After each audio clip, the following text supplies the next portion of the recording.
starting to see? It's a great feeling. I'm excited to get to play back at Bryant-Denny. It's been a long time, so ready to get back out there. How do you feel you played in that first game this season? I felt like I did a lot of good things, but there's always room for improvement, so just watch the film and get better. When we talked to Nick, he said you've improved with the pass rusher. What did you do to work on that area this offseason? They really wanted me to get my weight down, so I've been working on that. And with Coach Dunbar, we just stayed at the pass rush, and we went at it hard this summer. So. What was the highest you were at weight-wise? When I first got here, I was like 345, but now I'm like 313, 314, went in like that. How tough is that for a bigger guy like you? How tough is that to make such a drastic improvement in the weight class? The guys we got down here, they make it real easy. Miss Amy, she always gives me a plan to follow, and Coach Cochran always with the extra cardio and that wise. You feel like you've maintained all your same level of strength and all that? Yeah, definitely. What's the biggest difference, from the first game this year compared to last year? I think just call-wise, I was able to get the call and just go out there and play, and that made it easier in a sense. This kind of game against a team that really likes to spread out the field and throw it around, that you might not have played a lot in a game like this last year. Are you looking forward to Yeah. Yeah, I'm looking forward to it. It'll probably be more of a chance for me to pass rush and just tighten up my skills. You just missed that sack. I think I saw you on Twitter. How much did that one hurt to miss? It always hurts when you miss a sack, but I'll get it next time. Does it make you a little bit more hungry for next time? Yeah. Get any flack in the film room for it? Yeah, them guys always messing with me. How much were you getting double teamed on Saturday? Not a lot. I think they were really focused on Jay Allen them, but I seen a little bit of those hands. There was one sack where Allen got, pretty much ran free. Partially, they went to double team you.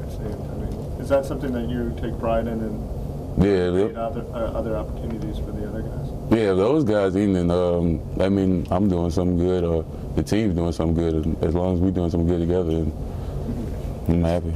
Despite the guys that went pro, there's still a lot of veterans on that defensive line. Mm-hmm. You're one of the youngest. What's it like kind of being surrounded by so many veterans?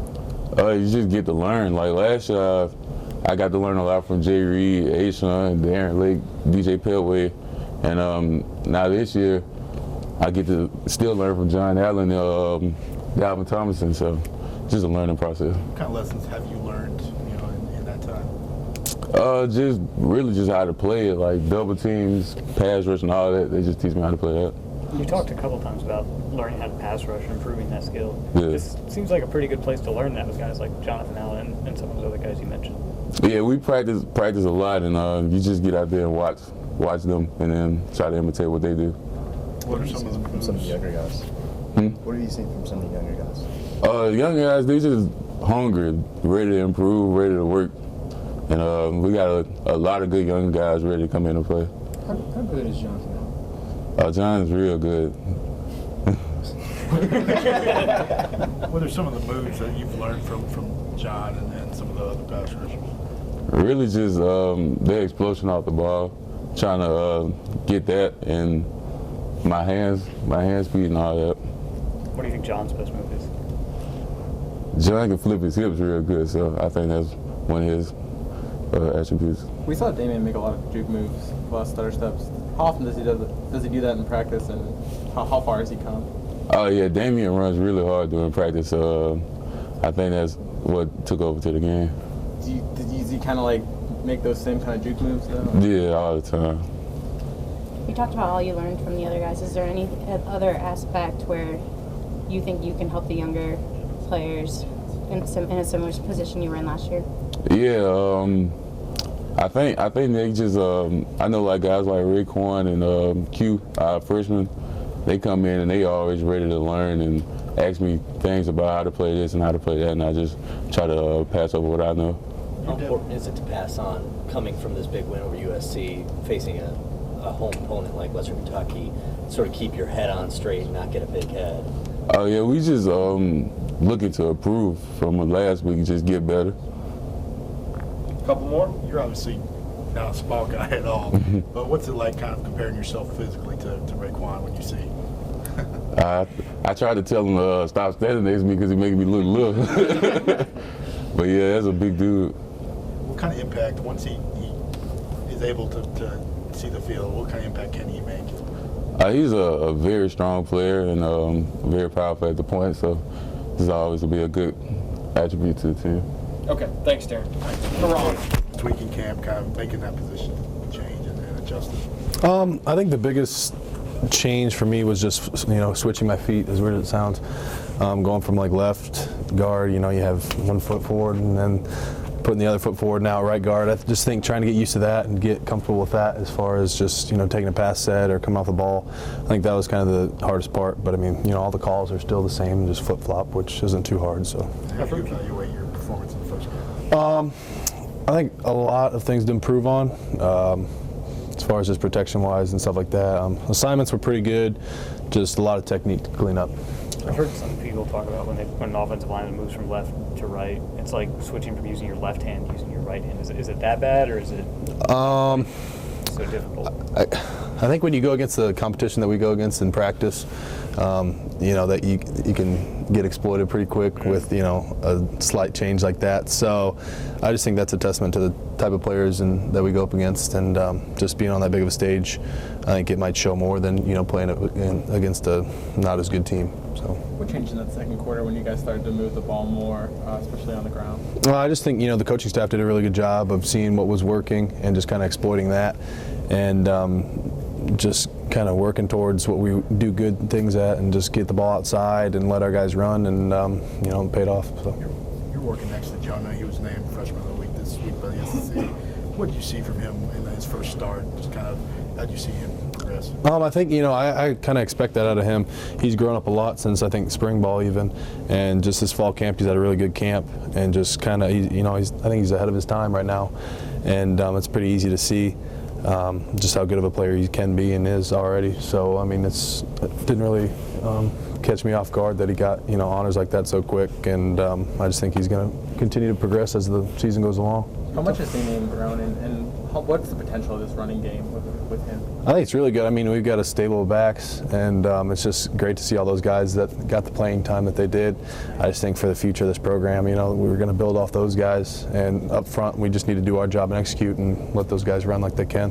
We talked to Nick, and he said he thought the tackles played well, but he wanted to see more from the interior guy. What are some of those things you guys need to clean up? I just think getting more movement at the point of attack, I think we can improve on that, and just communication as well. Just continue, that's always trying to continue and get better at that, especially on the offensive line. So I just think things like that, and just trying to get more movement and be more physical at the point of attack. What were your impressions of Jalen, and what kind of dimension does he bring to the offense? Mobile guy, very athletic. So I think it brings a whole nother dimension to our offense of him being able to run and just set up plays like that and stuff like that. And he gets this offensive lineman out of trouble too. If we miss a block, he can evade, and just it makes us fun to watch too. How much of the challenge is that too, though? I mean, with his ability to take it downfield himself, you got to be constantly blocking, be scrambling, trying to make a play happen. Yeah, I mean, just like you said, just never give up on the play, and that's what this program is built on, is just finishing and just finishing the play. So I mean, it kind of goes well with what we're taught every day. How difficult is it to transition from pass blocking to run blocking within a play? I just think you got to have great awareness and just see where the quarterback and the ball is at, and then once you notice it, just go play football. I mean, it's not too difficult. We do this stuff every day, so just play football, be a player. Questions? To talk about what you've seen from Western Kentucky. I think they're a lot improved from last season. I've heard they've got a very good offense and explosive. And as far as defensively, the coaches are really praising how good a game they played against Rice the first week. And they've got a couple new guys up front as far as coming from JUCO and stuff like that, and just how much they've improved defensively. So, they're going to throw a lot at us, and we've got to be ready for everything. So you talked about going against the defensive players at practice. What's it like going up against Ryan Williams or Tim Yeah, I mean Ryan Anderson or Tim Williams. I mean, you know, those guys are great, and just to have them give the look that they do, it just makes Saturdays easy, I think. And you know, just those guys are some of the best in the country, so it makes it really fun and intense practice. And you know, we try to push ourselves to, you know, compete with them, and it's tough. But you would have played against Da'Ron. Couple more. A good bit too, right? yeah. What kind of progress has he made since his first year here? Oh, tremendous. I mean, just coming off the ball and just his instincts and getting in the playbook and stuff and having a year under his belt really benefited him. And I mean, he's probably arguably, you know, one of the strongest guys on the team. So he ran like a 4.8 or something, 40. I mean, a guy that size, you know, you don't see that very often. So it makes it, you know, a really big challenge for us offensive linemen to go up against him. When a guy has that kind of inherent strength or natural strength, how difficult is it once he starts to learn technique and plays and things? I mean, yeah, it just makes it hard. I mean, kind of unstoppable the block. You know, it's just like he's got everything going for him, and so I'm glad we have him on our team. He said he's dropped 30 pounds since last year. I mean, how have you seen him progress as far as just losing the weight, and have you seen any less from him? You know, any different kind of approach from him? No, I just think, I mean, that's kind of added to his game a whole nother part as far as just being able to get off the ball quicker and be more instinctive to the ball and just really chasing down, you know, being ball carriers. And I've seen that in practice, and I know it's a terrible feeling when you're blocking him and he's chasing down the ball carrier. So, you know, I just think he's kind of added that part to his game too. After the game, Coach Saban talked about, you know, how you win by 46, but he still feels like there's a lot of room for improvement. Do the players buy into that? I mean, when you see a 52-6 win, is it something that's easy for you to buy into, that we still have a lot of work to do? Yeah, I mean, offensively especially, I think we knew that we didn't play a great game. And coming in yesterday and watching the film, I mean, the coaches even said, does it look like, you know, we won by this much? I mean, and we all thought that we didn't, you know, we shouldn't have blown them out that bad. There was a lot to correct, and we were pretty sloppy, I think. So, like Coach Saban said, I mean, he nailed it on the head that we have a lot to improve, and week 1 to week 2, we need to have really big improvement. Thanks, Ross. Thank you, guys.